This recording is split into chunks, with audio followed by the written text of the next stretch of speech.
Okay, now this was sent to, this was actually put in my favorites list. I never put this in my favorites list, but I'm actually glad it was put there. This phone is hacked like you would not believe, Okay, so somebody wanted me to notice this. I don't know who it was. I don't believe that I have ever subscribed to this channel. I'm going to subscribe to it now. There was a problem with the network 404. Okay, so the name of the YouTube channel is, let me just, alright, well that's the title of it. My Elf Weapon. More proof Navy Yard shooter targeted with mind control. In fact, check this out, ladies and gentlemen. What I'm going to do is I'm going to play this for a second. Because I want you to hear how this woman is saying this guy was being gang-stalked. But the key point here is to notice the date. September 18, 2013. And look at the title of the video. Okay. Now, I want you to listen to this. Kids do a lot in a day at school. They learn the lesson. Melissa Melton here for True Stream Media, and I just had to bring you an update on the story that I wrote yesterday because the new information that's coming out is blowing my mind. I wrote this story, report, was Navy Yard shooter gang-stalked with mind control microwave weapons, and I wrote it because on August 7th, Aaron Alexis, the suspected shooter in the Navy Yard shooting that happened in Washington, now D.C. the point is that in the title of the thing that she initially showed, let me just show it to you again. Do you notice how you see gang-stalked? Melissa Melton here for Truth Stream Media, and I just had to bring you an update on the story that I wrote yesterday because the new information that's coming out is blowing my mind. Okay, you see it right there. Report, was Navy Yard shooter gang-stalked with mind control microwave weapons. Okay, now let's go back to the title. My ELF weapon, more proof Navy Yard shooter targeted with mind control. Now, fellow American citizens, what you're going to be paying attention to is two words. Two statements. My elf weapon, the first one. Gang-stalked, the next one. Actually, three things. The word gang-stalked in this report. My LF weapon. The date. September 18, 2013 is when this was published. Now, if everybody does their research, they'll see. Hold on. If everybody does their research, they will see. I'm going to turn this off, but remember this date. September 18, 2013. Remember the word, my ELF weapon. And understand how it says how he was gang-stalked in the news report that she's showing. Okay, so three things you want to, this is going to be for synthesizing what I'm exposing to the further exposure, okay, that I'm about ready to state. First thing, gang-stalked is clearly mentioned in the headlines of this news article she's taking a video picture of. Second thing, she titled the video, My ELF Weapon, and then so on. Third thing, the date she published it. If you went to the internet right now and typed in September 17th, 2013, Naval Yard shooter, do you think that you will run across any news article or anything else? I'm talking about news articles like from journalists, okay, including the alternative media. Do you really honestly think that you will find at least anything stating elf weapons? Okay, just bear with me for a second. Now here's the thing for you to understand. Let me get my shirt on because I only have my undershirt on right now and it's getting a little cold concerning where I'm at. So let me just put on my shirt here real fast. And what I'm doing is I'm giving you, now the gang-stalking community knows all about ELF weapons. So a lot of places that are online, okay, might have been exposing it the night of the 17th. But here's the thing. No mainstream news stations, to my knowledge, were talking about elf weapons. Okay? They might have been talking about microwave weapons, but they weren't talking about my ELF weapon. Okay? Now, here's the point I'm trying to make is this. Throughout the entire day of the 16th and 17th of September, to my knowledge, outside of communities that are online that are exposing gang stalking, those communities might have been exposing ELF weapons and microwave weapons. But to the best of my ability, no mainstream media was talking about ELF weapons. They might have been talking about microwave weapons. I don't know if they were talking about gang stalking. But here's the thing. This video was published on September 18, 2013. My ELF weapon, gang stalked, mentioned in this article. Now, go to Google. Okay, go to Google. Hold on, let this truck go by. What you want to do is you want to go to Google and you want to go to Google and type in Ground Zero Clyde Lewis radio show. As a result of you hitting enter at Google, once you type that in, you're going to come across Ground Zero's Facebook page, website, and so on and so forth. If you do a little bit of research, probably take about anywhere between 2 and 7 minutes, you'll discover that you can go back and listen to the archives of the Ground Zero show. Go back to the archives and listen to Clyde Lewis Ground Zero radio show. Archived radio show date, September 17th, 2013. Do you hear Leslie Williams talk about ELF weapons? Then the very next day, it was all over the news that they discovered on his shotgun, it says my ELF weapon. Now, I have undisputable proof that Leslie Williams is being gang stalked in La Jolla, and pretty much in Point Loma and every other town, city, and state, town and city she goes to in California. Undisputable proof, and that proof is all over the internet. Alright, so this is just a tidbit of information that you can digest for yourself. And I'm not, Leslie, I am not violent in any way, shape, or form, even though the individuals they're putting along my routes, okay, are attempting to provoke me to act out. They're attempting to provoke me to defend myself so they can then turn around and say, do you see how violent Miss Williams is? We better put her away because she's a threat to herself or others. This is the literal. I've already been assaulted 4 times since I've been back in California since August 8, 2011. I've been threatened to be assaulted an additional anywhere between 3 and 5 times, 3 additional times. I am harassed along all my routes every single day through clever, overt sensitization methods that are designed to blend in with every environment that anybody goes into. That's right, you can go to Google and YouTube and type in sensitization methods in gang stalking, sensitization methods in organized stalking. What you're going to be looking for, hang on, is including how they make a target sensitive to physical gestures, repeating words and phrases, reintroducing colors. That's called color harassment. I didn't design their methods, I'm only exposing them, and if you do your research, you'll see I'm telling you the truth, literally. So basically what they'll do is they'll sensitize the target through classically conditioning the target to be sensitive to specific stimuli. And stimuli means that whatever they've been sensitized to, whatever they've been sensitized to is reintroduced to the target, that will stimulate a neural and mental and emotional response as a result of how often the stimuli, what they've been sensitized to, is represented. That's why they will sensitize the target to everyday things people do. That way, even when somebody who's just going down the street and putting their hands in a specific way to their face, the target individual is bombarded with that technique intentionally by the individuals that they use for gang stalking harassment. Once they become so, see, because through classical conditioning, they make anchor these mental associations, okay, to what's being sensitized. Physical gestures, repeating certain words and phrases, even in certain ways, representing the target with colors that they want the target to be sensitive to, even sounds like specific ways of coughing and clearing your throat. They'll even go as far as attempting to literally make a target sensitive to sneezing. Just trust me, all you got to do is Google what I'm saying. And then what they do is they bombard the target. They overload the target's senses through their sight and their hearing by bombarding them with these sensitization methods in order to form the mental associations to make them sensitive to it.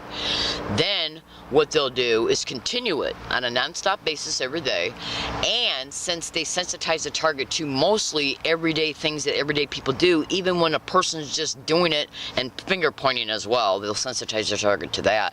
So when the target even just sees somebody who's innocently doing it, the target individual, that thought is the original emotional and mental response that the target had as they were being sensitized.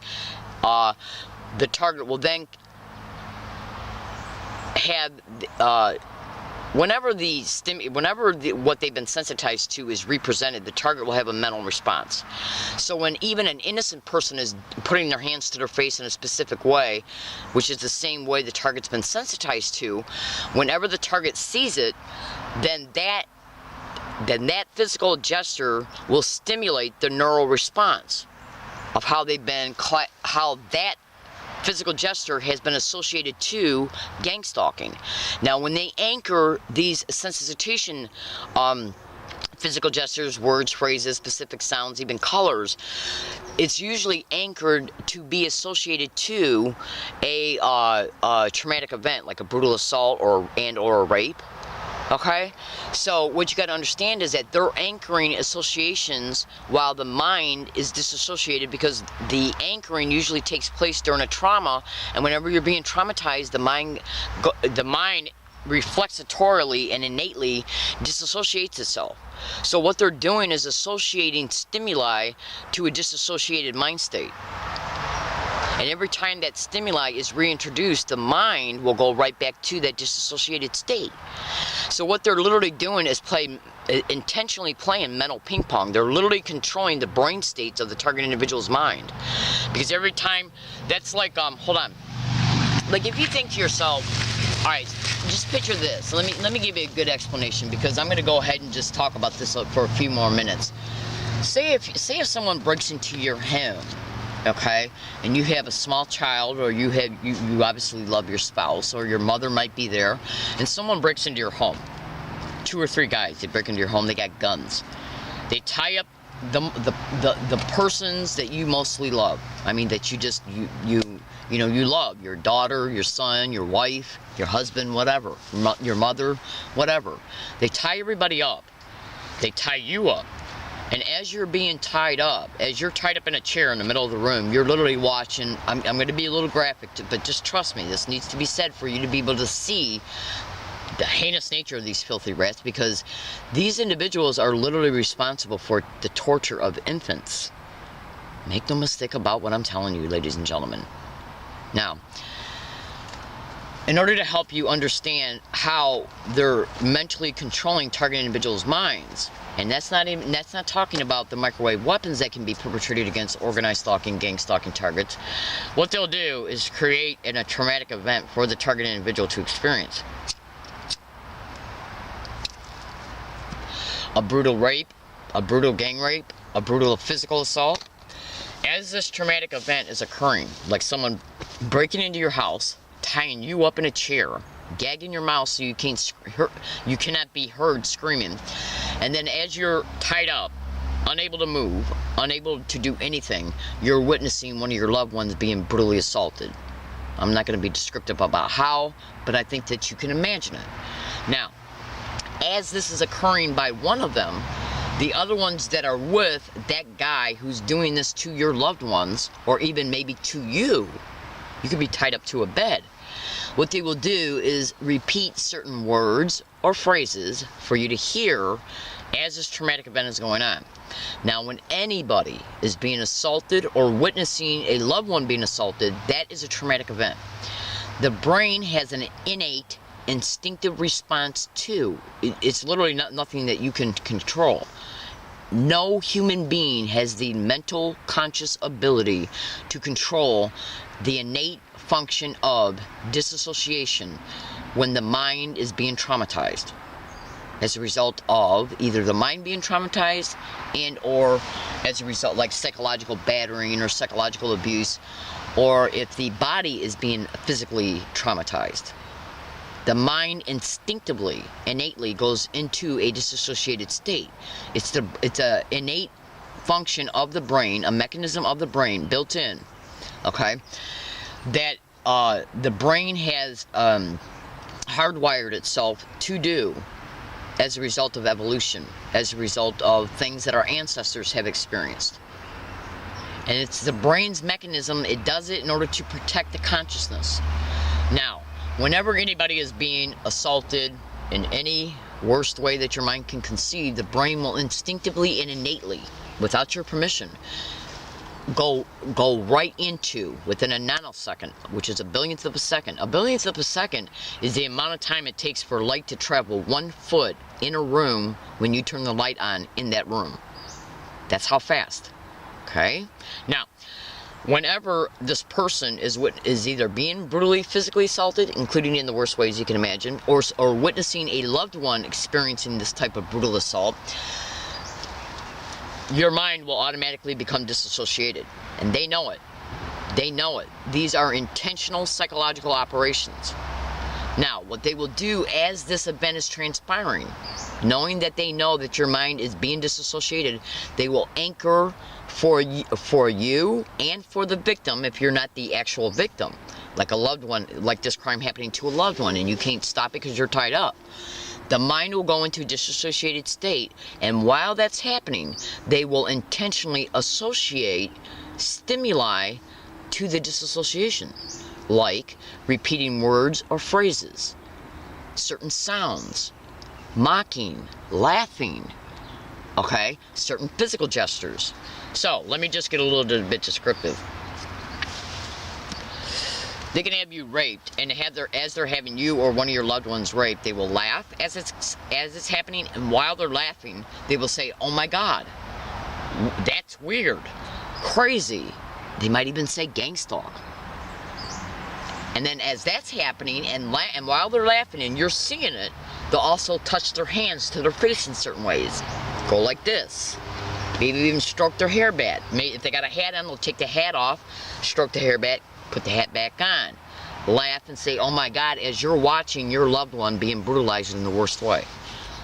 As you're watching this and experiencing it and feeling, and then you got to understand you're also experiencing brain states that are becoming disassociated, that are becoming associated to the disassociated state that your brain has reflexatory went into. So basically what I'm saying is that they're anchoring associations in the disassociation. So every time after the event is done and they leave your house after raping one of your family members or you, what they will then do is use mostly duped community members to get around your path, okay, or the loved one who was assaulted, and they will intentionally repeat these things. And as the person who was assaulted, okay, hold on.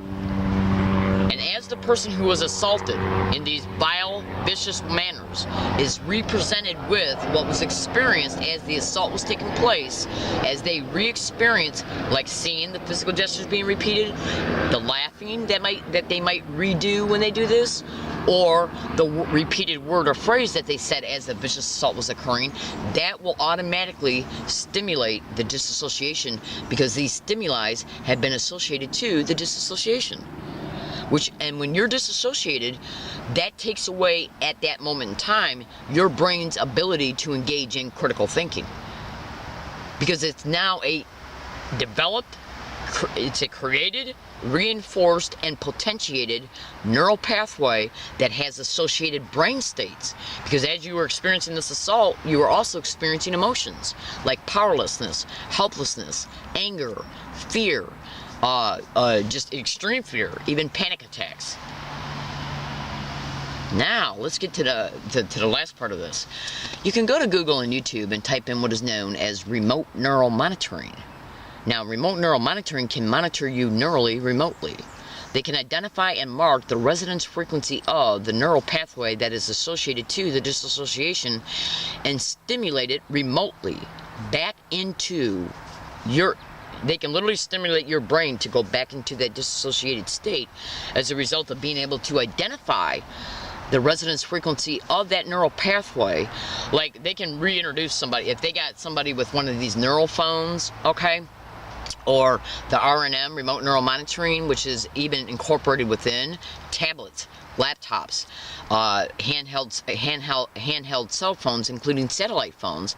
If the victim is on a bus and they put somebody on the bus to repeat what's been anchored to the disassociation, the sensitization, as that target individual went back to that disassociated state, they're monitoring the brain to see what neural pathway is associated to this disassociated state. Once they can identify that resonance frequency of that disassociated neural pathway, they can then stimulate it back in real time for the target individual to even experience remotely without being presented with the stimuli. Mind control. I'm in San Diego, California, and my name is Leslie Williams. I made this video for the sake of informing the public, to educate fellow target individuals about the factual realities concerning these expeditions, and to say fuck you to the perpetrators. I'm in San Diego, California, and my name is Leslie Williams. I made this video to inform, to expose the truth. Understand, fellow American citizens, the additional other technologies that these filthy sewer rat whores use will literally torture the infant of a target, an infant that hasn't even spoken their first word yet. They will literally torture, okay, with the electromagnetic weapons, the infant of a target in order to heighten the mental torture of the parent as a result of the parent witnessing their infant being tortured. Do you understand what I'm telling you? And this is one of the reasons why I do what I do. And that's not including the factual reality that this technology can be used for neural entrainment, for neural enslavement, for sexual enslavement. I'm in San Diego, California, and my name is Leslie Williams, and I made this video before my Heavenly Father with complete humility, humbleness, and gratefulness in order to be able to expose the factual realities of these filthy, whore, wild animal sewer rats. In closing, go to Google and type in Curtis Webb, San Diego DA's office, GangStalking Remote Nueral Monitoring, human trafficking. Payback, motherfuckers. How do you like it? I'm in San Diego, California, and thank you for listening.